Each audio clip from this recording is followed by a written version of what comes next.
ನಮಸ್ಕಾರ ವೀಕ್ಷಕರೇ, ಎಲ್ಲರೂ ದೇವಸ್ಥಾನಕ್ಕೆ ಹೋಗಿರ್ತೀರ. ಕೆಲವೊಂದು ದೇವಸ್ಥಾನದಲ್ಲಿ ಊಟನೂ ಮಾಡಿರ್ತೀರ.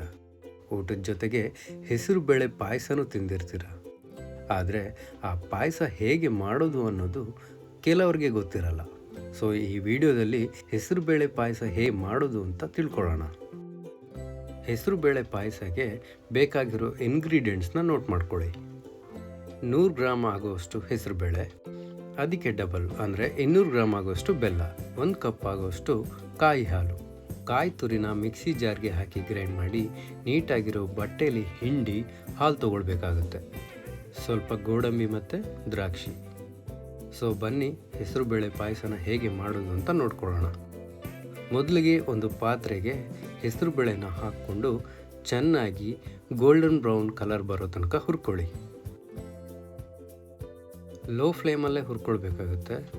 ಒಂದು 10ರಿಂದ 15 ನಿಮಿಷ ಹುರ್ಕೊಂಡ್ರೆ ಸಾಕಾಗುತ್ತೆ.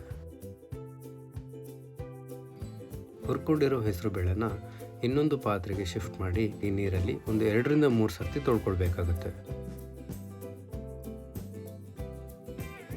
ನೀಟಾಗಿ ತೊಳ್ಕೊಂಡಿರೋ ಹೆಸರು ಬೇಳೆನ ಕುಕ್ಕರ್ಗೆ ಹಾಕಿ 2 ಗ್ಲಾಸ್ ನೀರು ಹಾಕ್ಕೊಂಡು ಕುಕ್ಕರ್ ಲಿಡ್ನ ಮುಚ್ಚಿ 4ರಿಂದ 6 ವಿಷಿಲ್ ಹಾಕ್ಕೊಳ್ಬೇಕಾಗುತ್ತೆ. ಹೆಸರುಬೇಳೆ ಕರಗೋಗುತ್ತೆ ಅನ್ನೋ ಟೆನ್ಷನ್ ಬೇಡ, ಎಷ್ಟು ಕರಗುತ್ತೋ ಅಷ್ಟು ಒಳ್ಳೆಯದು. ಇಲ್ಲಿ 6 ವಿಷಿಲ್ ಹಾಕ್ಸ್ಕೊಂಡಿದ್ದೀನಿ. ಕುಕ್ಕರ್ ಪೂರ್ತಿ ತಣ್ಣದ ನಂತರ ಕುಕ್ಕರ್ ಲಿಡ್ನ ಓಪನ್ ಮಾಡಿ ಇಲ್ಲಿ ನೀಟಾಗಿ ಬೆಂದಿದೆ, ನೋಡ್ಬೋದು ನೀವೇ. ನಂತರ ಹೆಸರುಬೇಳೆ ಎಷ್ಟು ತೊಗೊಂಡಿದ್ದಾರೋ ಅದರ ಡಬಲ್ ಅಷ್ಟು ಬೆಲ್ಲ ಹಾಕ್ಕೊಳ್ಬೇಕಾಗುತ್ತೆ.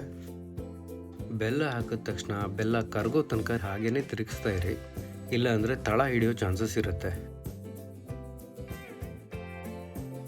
ಬೆಲ್ಲ ಕರಗಿದೆ.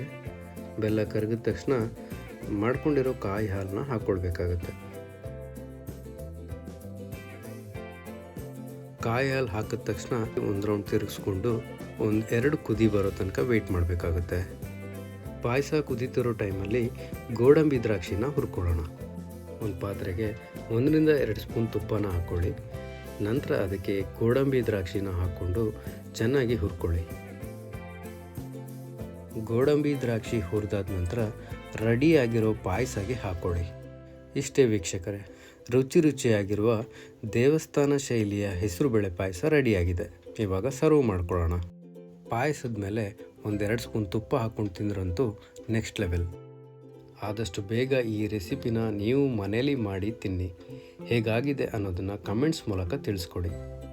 ನಿಮ್ಗೇನಾದರೂ ಈ ರೆಸಿಪಿ ಇಷ್ಟ ಆಗಿದ್ದರೆ ನಮ್ಮ ಚಾನಲ್ನ ಸಬ್ಸ್ಕ್ರೈಬ್ ಮಾಡೋದನ್ನು ಮಾತ್ರ ಮರಿಬೇಡಿ. Thank you.